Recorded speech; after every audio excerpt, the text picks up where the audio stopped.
Hi, this is Dr. Rukmani Chaudhary and you are watching Dr. Rukmani's Health Update.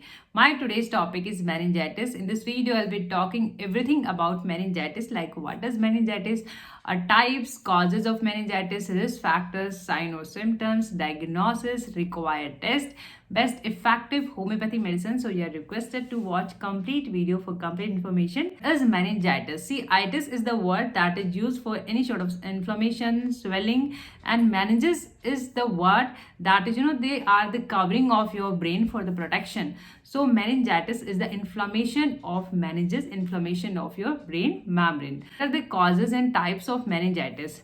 See, it depends that what organism causing the meningitis. So like causes and types are infectious meningitis and there can be non-infectious meningitis. In infectious meningitis, there are categories like if it is due to virus, then it is viral meningitis. If it is due to bacteria, then it is bacterial meningitis.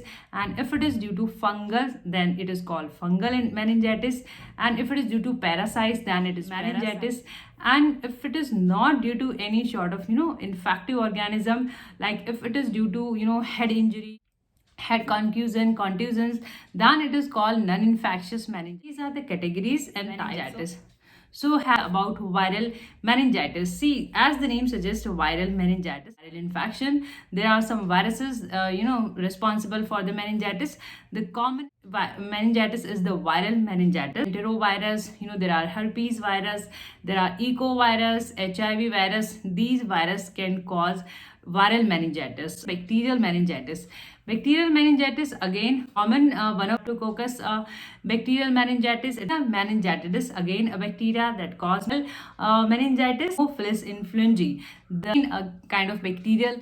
These are the bacterial meningitis. The next one is fungus meningitis, that is caused by the fungal infection. It is a rare one, but yes, there are cases. Coccus is the commonest. And now parasite meningitis. Again, the name suggests that it is due to some parasites. It is again rare, but yes, sign or symptoms of meningitis. See, sign or symptoms more or less same. Like you can have fever, temperature. You can have nausea and vomiting, loss of appetite at times, lethargy and confusion. You can have at times the patients have delirium, delusions. The commonest symptoms the patients complain that is stiffness of the neck in all type of meningitis. These are the common symptoms, then vary from case to case and action you are having. Your symptoms can vary. Now, what test required for it? See, your type of infection can be diagnosed by some tests. So basic medical history, your medical background, your past medical history, your complete symptom collection, your physical features, they all are collected. And if we talk about the test, yes, blood culture can be done for shorting that what kind of infection you are having. So blood culture, complete blood count test can be done. And yes, there is a test called lumbar puncture. See, you have these type of infection, like you can have bacterial infection, viral infection, fungal infection. So in your CSF, that is cerebrospinal fluid, means the brain fluid, these infective organism can with the time by the bloodstream they enter in your body and they can get multiply in your meninges and they can cause meningitis. So detecting that, for ruling out that what type of infection you are having, your lumbar puncture test can be done and fluid can be taken out and it can be studied further for the type of infection. This is tab also. So this test can be done, x-ray can be done.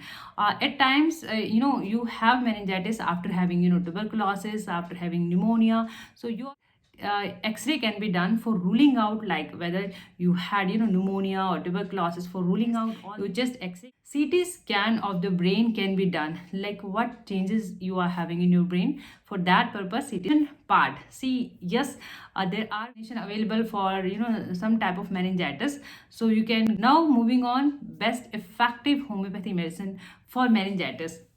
It depends that what is your causative agent. Like if you're having, viral infection, then they will give you the antiviral medicines. In bacteria, they will give you antibiotics, and fungal infection, antifungal. So this is the mode of treatment in allopathy. In homeopathy, yes, there are some very good medicine that will depend on your cause as well as what symptoms outcome you are having, right? So I'm having arnica is the very good medicine. You must have heard about it, that all sort of injuries are internal injuries, like you don't have any lacerations, you don't have any cuts, you have blow, head injuries, after head injuries or contusions, arnica is given, very good medicine that is given in meningitis after head injury. So you can use 30 or 200 potency and use it orally, like 2 or 3 drops twice or thrice minimum in a day, and you can use till the time you start feeling better. So this way I have added all the medicines link on the description you are watching on YouTube. Apis mellifica, again very good medicine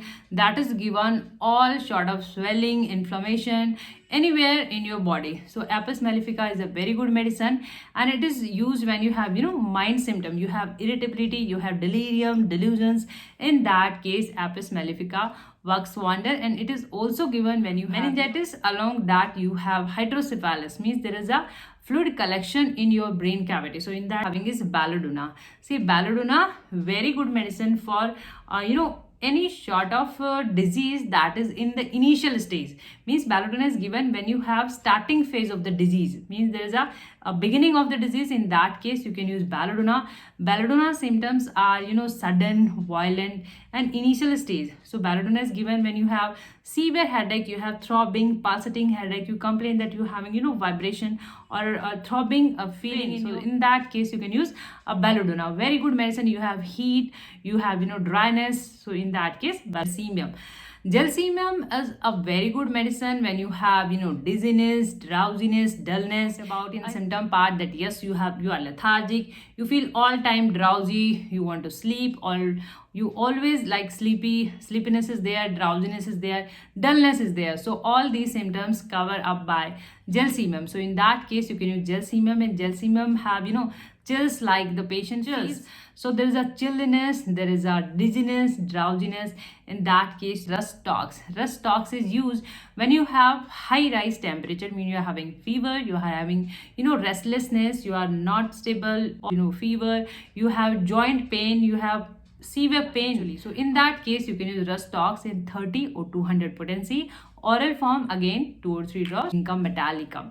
Ginkgo metallicum, again very good indicative medicine in meningitis. In Ginkgo metallicum, you have involuntary movement, like you have involuntary head movement, you have involuntary extremities movement, means there is a involuntary sudden movement you have. And with that, you have hearing loss is associated with Ginkgo metallicum. So these are the medicine you can use in meningitis. But this is a request that you use medicine according to your causative agent and your symptom. What are your symptoms outcome? These medicines, I have provided all the medicines link on the description box, so you can use medicine from there. You can buy and you can start your treatment. If you're finding these video knowledgeable, informative, please like, share. Don't forget to subscribe my channel. I have put end screens on the videos and you can press on them for further and detailed information. Thank you for watching. Thank you so much.